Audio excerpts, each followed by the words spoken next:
Hello friends, स्वागत है आपका हमारे यूट्यूब चैनल टेक्निकल एजुकेशन में। आज हम पिछली वीडियो में हम पढ़ चुके थे कि डीसी मोटर क्या होती है, डीसी मोटर की संरचना, उसके सिद्धांत भी हम पढ़ चुके थे। उसके बाद वाली वीडियो में हमने पढ़ा था कि डीसी मोटर कितने प्रकार की होती है। तो डीसी मोटर 3 प्रकार की होती है: डीसी सीरीज, डीसी कंपाउंड और डीसी शंट मोटर। इसके बारे में हम पढ़ चुके थे कि डीसी कंपाउंड भी कितने प्रकार की होती है, 2 प्रकार की, लॉन्ग शंट कंपाउंड और short shunt differential compound motor और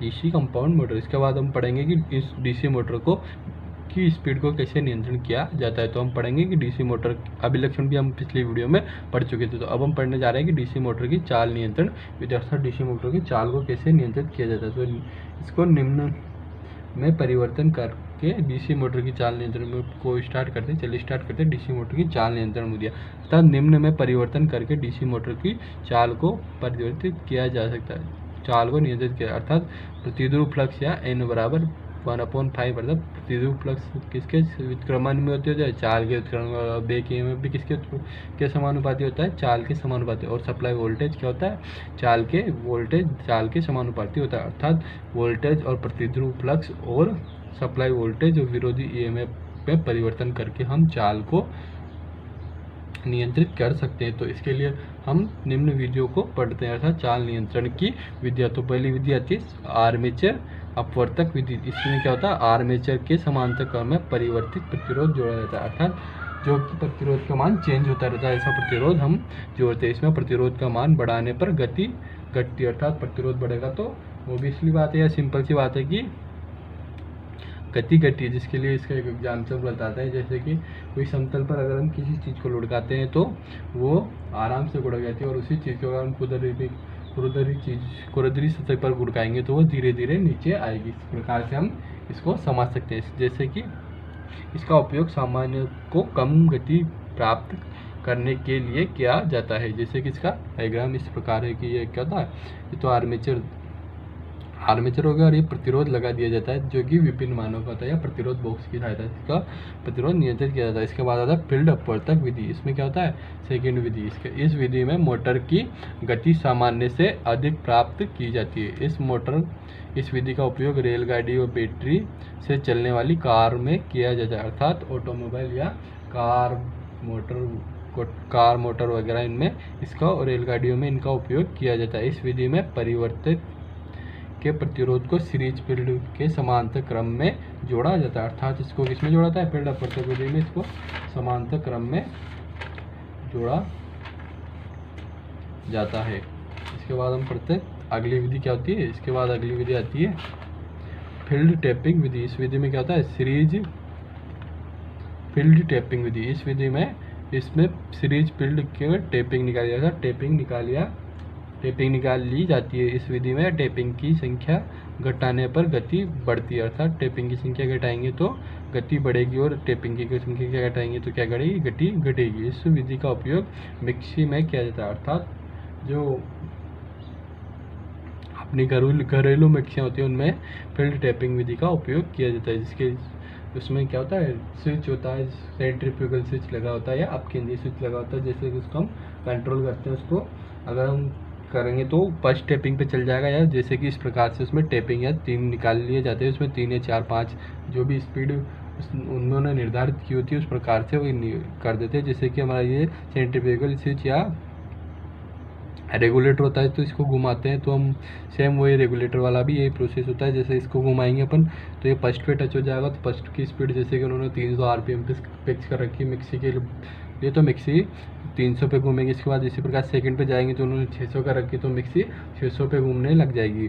और ये जिसी प्रकार इसको थर्ड पे करते हैं तो मिक्सी हाईएस्ट स्पीड या 1200 पे उनकी घूमने लग जाएगी। इस प्रकार से हम इसको समझ सकते हैं। इसके बाद आती है थर्ड फोर्थ विधि आती है सप्लाई वोल्टेज नियंत्रण विधि। अर्थात इसमें क्या किया जाता है, सप्लाई वोल्टेज को नियंत्रित किया जाता है। इस विधि में मोटर की सप्लाई पर परिवर्तित प्रतिरोध जोड़ा जाता है। जो प्रतिरोध होता है वो किस पे, डायरेक्टली मोटर पर न जोड़कर जो इनपुट सप्लाई आ रही है उस पर जोड़ दिया जाता है। इस विधि के द्वारा शून्य से सामान्य चाल प्राप्त की जा सकती है। इस विधि में वर्तमान में प्रतिरोध के स्थान पर HCI या सिलिकॉन कंडक्टर रेक्टिफायर का उपयोग किया जाने लगा है। जैसे कि ये HCR लगा दिया जाता है और ये प्रतिरोध होता ही है, और ये आर्मेचर। इसके बाद आती है श्रेणी समांतर विधि। इस विधि का उपयोग सामान्य से कम व सामान्य से अधिक चाल प्राप्त करने के लिए किया जाता है। जब फील्ड को श्रेणी में क्रम में जोड़ा जाता है तो गति सामान्य से कम होती है। जब दोनों फील्ड को समांतर क्रम में जोड़ा जाता है तो गति सामान्य से अधिक होती है। जैसे कि इसका डायग्राम इस प्रकार से होता है। जैसे कि फील्ड को हमने पहले तो जोड़ दिया श्रेणी में, तो इसमें क्या होगा, श्रेणी में जोड़ने पर गति सामान्य से कम प्राप्त होगी। यहाँ पे गति क्या होगी, कम होगी, और यहाँ पे जोड़ेंगे तो गति क्या होगी, अधिक।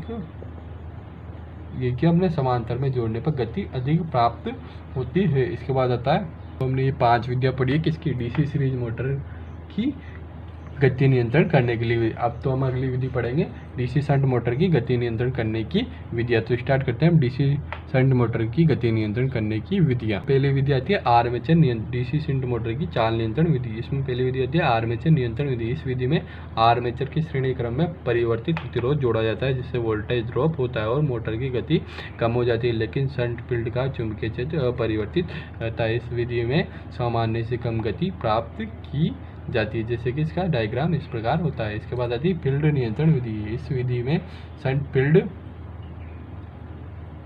के श्रेणी क्रम में परिवर्तित प्रतिरोध जोड़ा जाता है, जैसे कि ये प्रतिरोध इसमें भी जोड़ दिया जाता है। इस मोटर में प्रतिरोध का मान बढ़ने पर गति भी बढ़ती है। इस विधि का उपयोग सामान्य से अधिक चाल प्राप्त करने के लिए किया जाता है, अर्थात सामान्य से अधिक चाल प्राप्त करने के लिए किस विधि का उपयोग किया जाता है, तो फील्ड नियंत्रण विधि का उपयोग किया जाता है। जैसे कि इसका डायग्राम इस प्रकार से, जैसे कि मोटर होती है, यहाँ पे एक वेरिएबल प्रतिरोध जोड़ दिया जाता, शंट फील्ड में जोड़ दिया जाता है। इसके बाद आता है वार्ड लियोनार्ड विधि। यह बहुत ही इंपॉर्टेंट मेथड होता है जो कि एग्जाम के पॉइंट ऑफ व्यू से बहुत ही इंपॉर्टेंट है। तो डायरेक्टली क्वेश्चन पूछ लिया जाता है कि डीसी शंट मोटर की चाल नियंत्रण विधियों में से निम्न में से कौन सी विधि प्रयोग की जाती है, और उसमें नाम दिया जाता है कि वार्ड लियोनार्ड विधि। या वार्ड लियोनार्ड विधि का उपयोग कहाँ किया जाता है, वार्ड लियोनार्ड विधि का कहाँ उपयोग किया जाता है, वार्ड लियोनार्ड विधि का उपयोग कहाँ पे किया जाता है, डीसी शंट मोटर की चाल नियंत्रण में वार्ड लियोनार्ड मेथड का उपयोग किया जाता है।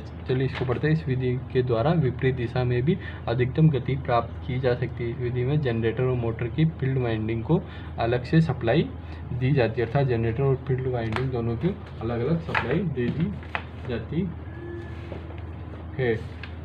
इसके बाद आता है, इस विधि में परिवर्तित प्रतिरोध का मान बढ़ने पर जनरेटर में उत्पन्न ईएमएफ कम हो जाता है, जिससे मोटर की चाल भी कम हो जाती है। इसका उपयोग कहाँ किया जाता है, इस विधि का उपयोग, इसका उपयोग स्टील रेलिंग मिल, पेपर मिल, होइस्ट, एलिवेटर आदि में इस विधि का उपयोग किया जाता है। इस विधि को अधिक दोष रहित बनाने के लिए इसमें इलेक्ट्रॉनिक युक्तियों और परिपथों का उपयोग किया जाता है। इसके बाद आता है स्टार्टर। स्टार्टर क्या होता है, जैसे इसका उद्देश्य धारा के मान को सीमित करना है। इस मोटर का स्थिर अवस्था में बैक ईएमएफ E बराबर 0 होता है, जिसका कारण यह मोटर स्टार्टिंग के समय में 5 से 7 गुना अधिक धारा लेती है, जिसके कारण आर्मेचर वाइंडिंग नष्ट हो जाती है। इससे बचने के लिए स्टार्टिंग में स्टार्टर रेजिस्टेंस का उपयोग किया जाता है, अर्थात जब मोटर को स्टार्ट किया जाता है वो अपनी गति से लोड धारा की 5 से 7 गुना धारा लेती है। इसके लिए हमें स्टार्टर का उपयोग करना चाहिए ताकि मोटर जले नहीं।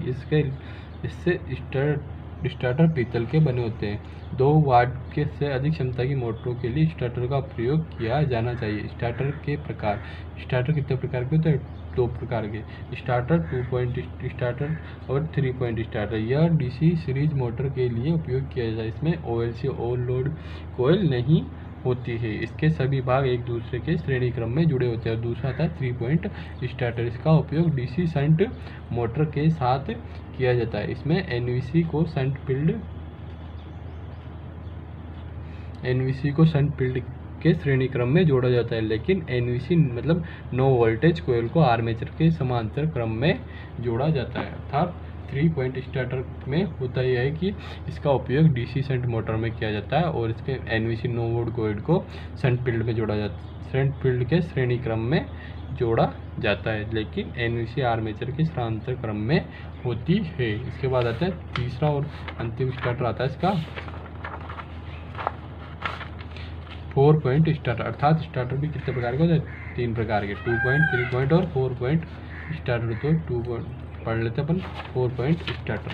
तो 4 पॉइंट स्टार्टर क्या होता है, इसका उपयोग सामान्य से अधिक गति प्राप्त करने के लिए किया जाता है। इसे डीसी कंपाउंड मोटर के साथ प्रयोग किया जाता है। इस स्टार्टर में 3 वोल्टेज के उतार चढ़ाव, इस स्टार्टर में लाइन वोल्टेज के उतार चढ़ाव आने पर मोटर बंद हो जाती है। इसमें नो वर्ड कॉइन संरक्षक प्रतिरोध या प्रोटेक्टिव रेजिस्टेंस के रूप में या श्रेणी क्रम में जुड़ी होती है। अर्थात NV 4 पॉइंट स्टार्टर में क्या होता है, NVC क्या करती है, संरक्षक का कार्य करती है। ये तो हमने पढ़ा डीसी मोटर के बारे में। हमने यह जो इलेक्ट्रिकल थ्योरी में मोस्ट चीज़ें थी वो हमने इस चैप्टर में डिस्कस की हुई है। तो अगले चैप्टर के साथ हम मिलते हैं अगले वीडियो में, जल्दी मिलेंगे हम अगले वीडियो में, जिसमें कि अब अच्छे से थ्योरी का चैप्टर होगा जो कि आपके एग्ज़ाम और सभी कंपटीशन एग्ज़ाम के लिए बहुत ही इम्पोर्टेंट होगा। साथ ही यह वीडियो ITI इलेक्ट्रीशियन, टेक्नीशियन और जो भी सभी एग्ज़ाम होते हैं उनके लिए बहुत ही इम्पोर्टेंट होती है। तो अगर आपको यह वीडियो अच्छी लगी तो लाइक कीजिए, शेयर कीजिए और सब्सक्राइब कीजिए। साथ ही अपने दोस्तों को भी इस चैनल के बारे में बताइए और इसको अधिक से अधिक सब्सक्राइब करवाइए। Thank you for watching this video. मिलते हैं अगले टॉपिक के साथ। यदि आपको कोई टॉपिक पसंद हो या कोई भी टॉपिक जिससे रिलेटेड आप वीडियो जानना चाहते हैं या उसके बारे में पढ़ना चाहते हैं तो वो टॉपिक हमें कमेंट सेक्शन में ज़रूर बताएं। Thank you for watching this video.